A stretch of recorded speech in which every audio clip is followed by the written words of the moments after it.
మీ జీతం, credit card bill తేదీ మీకు ఖచ్చితంగా తెలుసు. మీ తదుపరి ప్రమోషన్ ఎప్పుడొస్తుందో కూడా మీకు తెలుసు.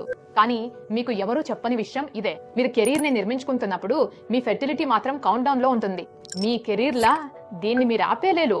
మీరు దీనికోసం ఎక్స్టెన్షన్ కోరలేరు, తర్వాత తిరిగి రాడు. ఇందులో భయంకరమైన విషయం ఏమిటంటే, ఈ మహిళల్లో చాలా మంది బాగా చదువుకుని కెరీర్లో రాణించారు, తల్లిదండ్రులను ఆదుకున్నారు, సరైన సమయం కోసం ఎదురు చూశారు.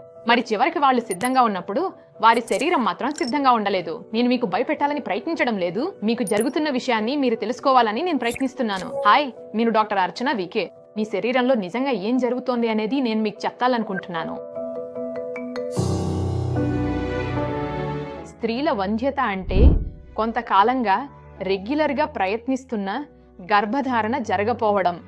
దీని అర్థం మీరు ఎప్పటికీ పిల్లలను పొందలేరని కాదు. దీని అర్థం మీ వ్యవస్థలో ఒకటి, మీ బట్టలో, హార్మోన్లు, మీ ఫలోపియన్ ట్యూబ్స్, గర్భాశయం లేదా భాగస్వామి వీర్యకణాలు సరిగ్గా పనిచేయడం లేదు. బహుశా ఇది మీరు కావచ్చు. 34 ఏళ్ల మీరు టెక్ కంపెనీలో పనిచేస్తూ 30కి పెళ్లి చేసుకుని కెరీర్ తర్వాత 32 నుండి గర్భధారణకు ప్రయత్నిస్తున్నారు. ఇప్పుడు 34. 2 సంవత్సరాలు గర్భధారణ కోసం ప్రయత్నించిన తర్వాత మీరు ఒక క్లినిక్ లో కూర్చున్నారు. మీ దగ్గర నార్మల్ రిపోర్ట్లతో కూడిన ఫైలు ఉంది. డాక్టర్ చెబుతున్నారు అస్పష్టమైన వంధ్యత అని. మీ అత్త చెబుతున్నారు మీ అన్ని పరీక్షలు బాగున్నాయి, బహుశా నువ్వు ఎక్కువగా ఆలోచిస్తున్నావేమో. మా కాలంలో ఇవన్నీ ఏమీ ఉండేవి కావు. కానీ ఎవ్వరు చెప్పని విషయం ఇదే: వైద్య సలహాలు, కుటుంబ అభిప్రాయాల మధ్య ఒక విషయం మర్చిపోతారు, అది సమయం. ఇదిగో ఎవ్వరూ మీకు చెప్పని విషయం.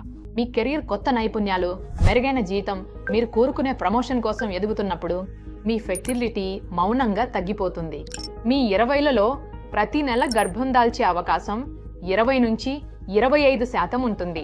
35 ఏళ్లకు అది 10 నుంచి 15% పడిపోతుంది. 40 ఏళ్లకు అది 5 నుండి 8% కన్నా తక్కువగా ఉండి గర్భపాత ముప్పు పెరుగుతుంది. ఇది 35 ఏళ్లకు వచ్చే అంచు కాదు, ఒక వంకర. నగరాల్లోని భారతీయ మహిళలు తమ కెరీర్ శిఖరాన్ని చేరుకునే సమయం కఠినతరమయ్యే వేళ. చాలా మంది నగర మహిళలు ఆ వంకర నెక్కడం ప్రారంభిస్తున్న అదే సమయంలో జీవశాస్త్రం దిగజారడం ప్రారంభిస్తుంది.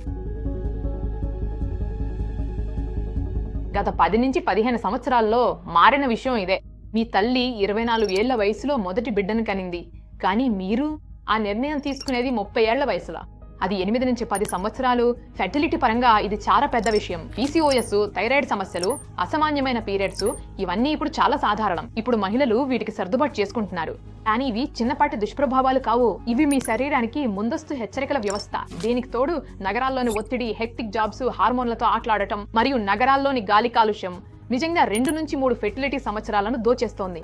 ఒక 33 ఏళ్ల మహిళ, మెట్రో ఉద్యోగి, పరీక్షలన్నీ సాధారణం. ఏళ్ల తరబడి ప్రయత్నించినా బిడ్డ కలగలేదు. ఆమెతో అంటారు రిలాక్స్ అవ్వండి, ఆలోచించకండి.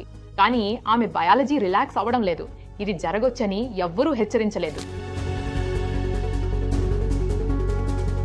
ఇక్కడే అసలు కష్టం. మీరు మౌనంగా బాధపడాలి. మీ సహోద్యోగి గర్భధారణను ప్రకటించినప్పుడు మీరు నవ్వుతూ అభినందిస్తారు, కానీ లోపల వీరు బలహీనంగా అనిపిస్తుంది. కుటుంబ సమావేశాల్లో ఎవరు నేరుగా అడగరు, కానీ వారి కళ్లలో ఆ ప్రశ్నను మీరు చూస్తారు. ఆమెకేమైంది?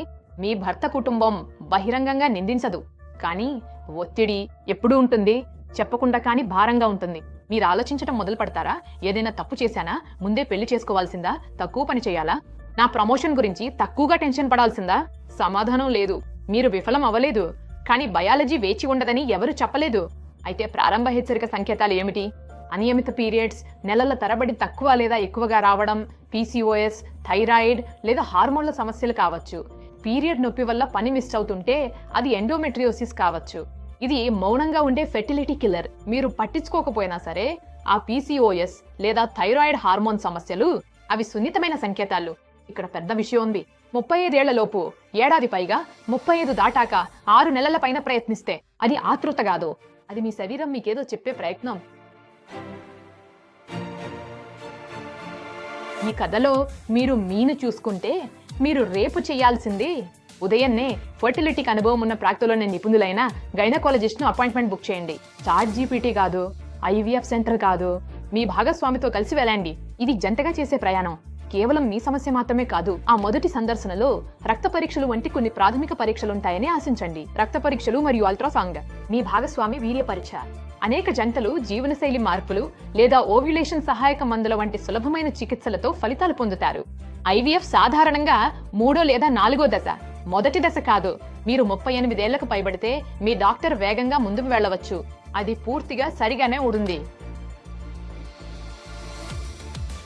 ఇది గుర్తుంచుకోండి, మీరు చెడిపోలేదు, మీరు ఆలస్యంగా లేరు, మీరు సమాచారం పొందడానికి అర్హులు.